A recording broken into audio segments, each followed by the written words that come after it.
Focus on the surveillance timestamp. Shortly after 3 in the morning, Plano, Texas. 23-year-old Christina Morris enters a parking garage. She has less than 5 minutes of freedom remaining. Walking beside her is 24-year-old Enrique Arochi, a former high school acquaintance. Christina has a simple objective: get to her car, drive home to her boyfriend, sleep. Enrique has a different objective: hidden. A dark, simmering frustration seeking a release. What follows is 3 minutes that alter the trajectory of two families forever. I just want to say that I'm innocent. A standard denial. But does the evidence align? The backdrop is Plano, North Texas, a city built on order and perceived safety. Part of the Dallas-Fort Worth Metroplex. Population nearly 300,000. Corporate headquarters. Manicured streets. It is the last place you expect a nightmare to unfold. But safety is often an illusion. The timeline begins Labor Day weekend. 2014, Christina and her boyfriend, Hunter Foster, separate for the holiday. Hunter goes to Dallas with his friends. Christina returns to her hometown of Plano. She wants to reconnect with her girlfriends. August 29th. The Shops at Legacy, a wealthy urban village, upscale apartments, high-end bars. The group moves from venue to venue, celebrating the long weekend. The atmosphere is festive. Christina is disciplined. One drink here, a sip there. She maintains total control. By 2 in the morning, the bars close. The group retreats to a friend's apartment to wind down. But the night is not peaceful. Digital evidence shows Christina is agitated. She is texting Hunter. She wanted him in Plano. He refused. He stayed in Dallas. The rejection stings. Friends notice the change in her demeanor. Frustration radiates off her. The original plan was safety. Sleep at the friend's apartment. Stay off the road. But emotions override logic. She makes a decision. She wants to go home to Fort Worth. At approximately 3 in the morning, the plan changes. Christina Morris exits the apartment. She walks into the darkness she usually fears. She heads toward the parking structure. Her silver Toyota Celica is waiting. She never makes it to the driver's seat. The alarm does not ring immediately. This is the tragic gap in missing persons cases. Saturday morning, a friend sends a text. Hey, get home safe. No reply. Calls go to voicemail. Sunday passes. Monday passes. Silence. By Tuesday, September 2nd, the absence is deafening. She misses a work shift on Saturday. A no-show. She misses another shift on Tuesday. Her desk remains empty. Tuesday night, 11:17. David Morris, Christina's father, makes the call no parent wants to make. Emergency dispatch. I need to file a missing person report regarding my daughter. She hasn't shown up for work. I'm just finding out. We are panicking. He describes the vehicle, 2001 Toyota Celica, silver. The investigation is officially open. Detectives turn their attention to the boyfriend, Hunter Foster. Statistically, you always look at the partner first. Questions arise immediately. Why the delay? Why didn't he report her missing sooner? They live together. She texted him she was coming home. How do you not notice a 3-day absence? Hunter's explanation is simple. Frustrating, but simple. He knew she was angry. When she didn't appear, he assumed she was giving him the silent treatment. Cooling off with friends? It is a plausible excuse. But investigators are skeptical. His lack of concern is a red flag. Police work backward, as documented in investigative analysis on cases like this. Establishing the timeline is critical. Who saw her last? The trail leads directly to Enrique Arochi. He was at the party, part of the extended Allen High School group. Witnesses place them walking together. When contacted, Enrique plays the role of the helpful citizen. He admits to the walk, but he claims they separated at the garage. He went his way, she went hers. He tells police he parked in a different location. He claims he never saw her enter her car. Investigators rush to the Shops at Legacy garage. They locate Christina's car. It is parked exactly where she left it. Locked. Her personal items are missing. The vehicle never moved. The search for a missing person has shifted. Now, they are hunting a kidnapper. Investigators needed eyes on Enrique immediately. Detective Sarah Steele tracked him down at his place of employment. He was on the clock at a Sprint store. Steele reviewed the audio from the call. The man on the line was calm, cooperative, almost too eager to assist law enforcement.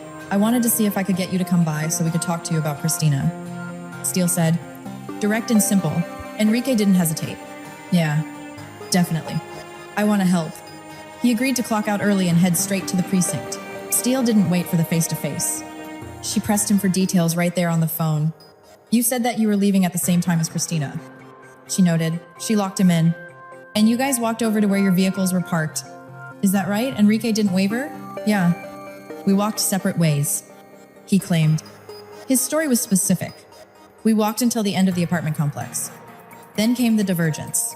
After that, we just sprayed off because I went to a different parking lot. He established a clear physical separation. Enrique walked into the station on his own accord. He even signed a consent form allowing officers to photograph the interior of his vehicle. Preliminary visual sweep, nothing. He looked the part. A worried friend caught in the middle of a missing person incident. But investigators always look at the partner. Hunter Foster was under the microscope. The court of public opinion had already convicted him. Friends asked the obvious questions. Why wasn't he leading the search parties? Why wasn't he on the news pleading for her return? Hunter remained shut down. Initially, he denied police access to his smartphone. This is a red flag. Cooperation usually implies innocence. When police finally secured a warrant for the device, the data told a story. Massive deletions. Under the law, spoliation of evidence can imply consciousness of guilt. Hunter eventually sat for a media interview. It was a disaster. He appeared unstable, vibrating with nervous energy. I just want her to come home and be alive, he said. Then, a strange conditional statement. If I would have been there, none of this would happen. Was this survivor's guilt or the guilt of a perpetrator? While Hunter distracted the public, police found the golden thread, the shop's at Legacy. The area is a fortress of surveillance.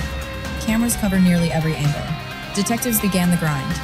As documented in investigative programs like 48 Hours, frame-by-frame analysis is often where the case breaks.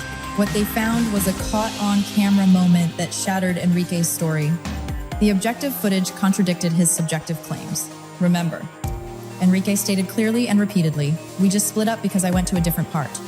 The grainy black and white video told the truth. Two figures, walking side by side into the same parking structure. There was no split. He walked right into the garage with her. Police hauled Enrique back into the interrogation room.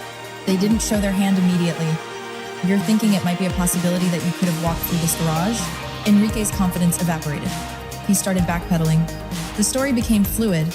Possibly. He stammered. Possibly. I wasn't sober at the time. The intoxication defense. Investigators dropped the hammer.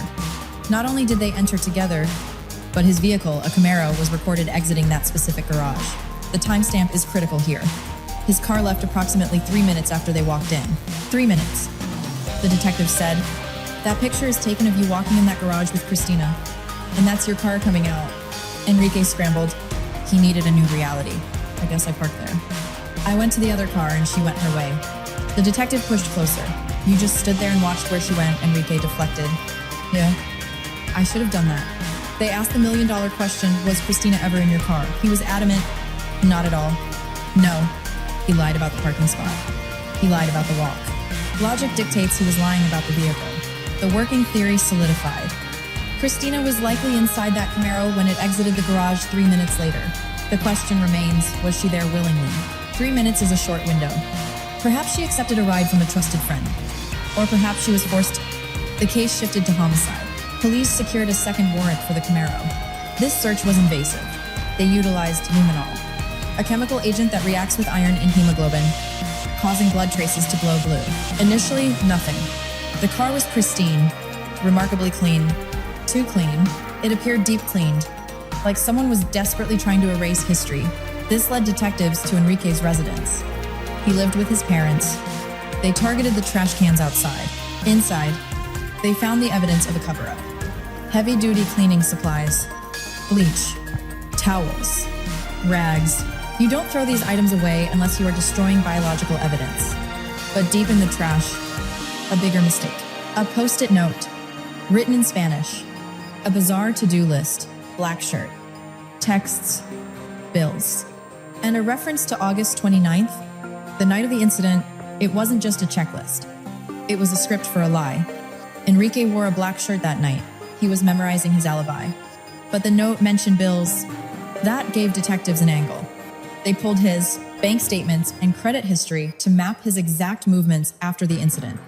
That paper trail led straight to surveillance tape from a Kroger gas station the very next morning. The video showed Enrique meticulously vacuuming the trunk of his Camaro, scrubbing the rear bumper. Intense focus.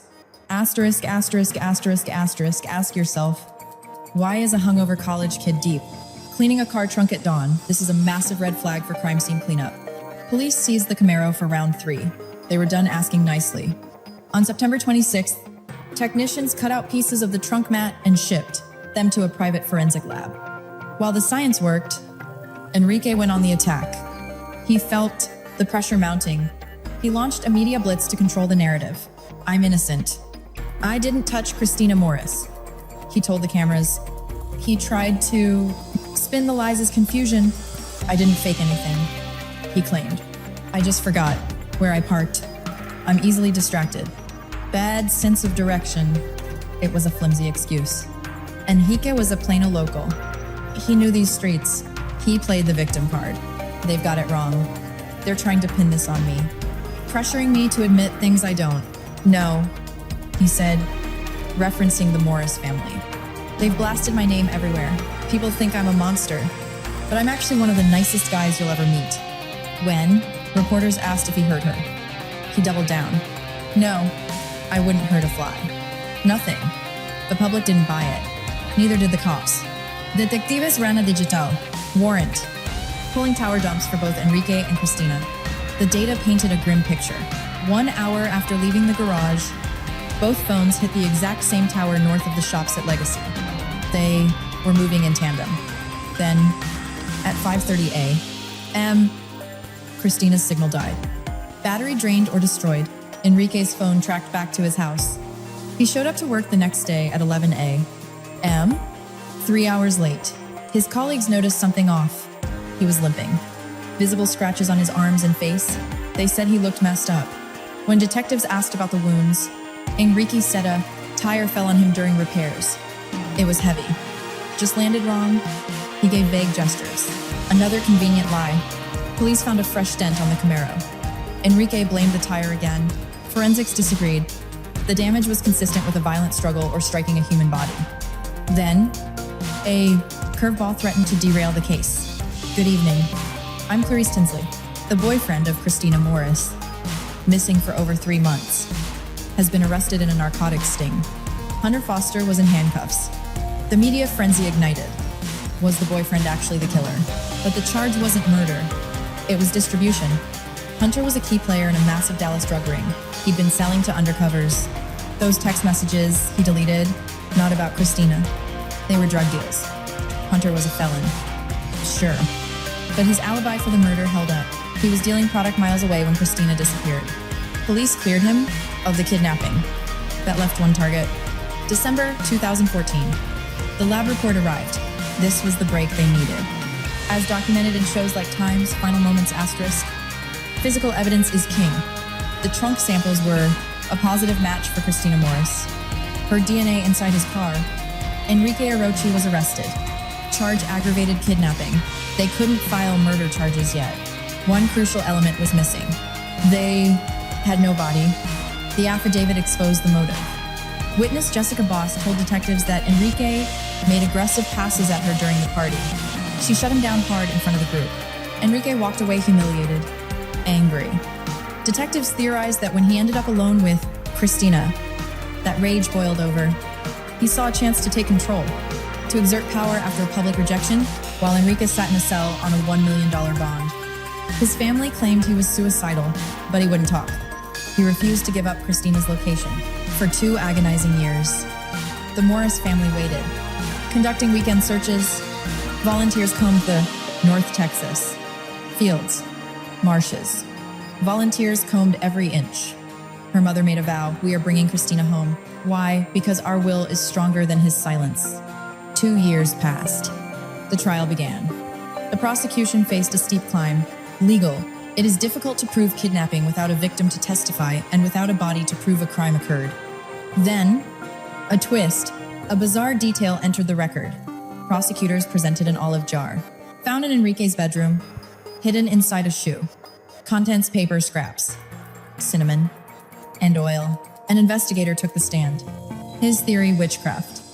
He claimed Enrique was trying to cast a spell, a ritual to assert dominion, to silence witnesses, to control the investigation's outcome. The judge struck it down, ruled as speculation. Maybe he just kept olives there. But it painted a picture of desperation, a man grasping at straws to escape consequences. The state pivoted back to hard facts, circumstantial evidence. The prosecutor told the jury, "We are not required to prove motive. We are only required to show you who took Christina Morris." They laid out the data, the timeline, the lies, surveillance footage, phone pings, cleaning supplies, the DNA in the trunk. The defense pushed back. No body equals no proof of death. No proof she was even taken. Their theory: she walked out another exit. Or look at Hunter Foster, the boyfriend with the drug history. They claimed police had tunnel vision. Reasonable doubt.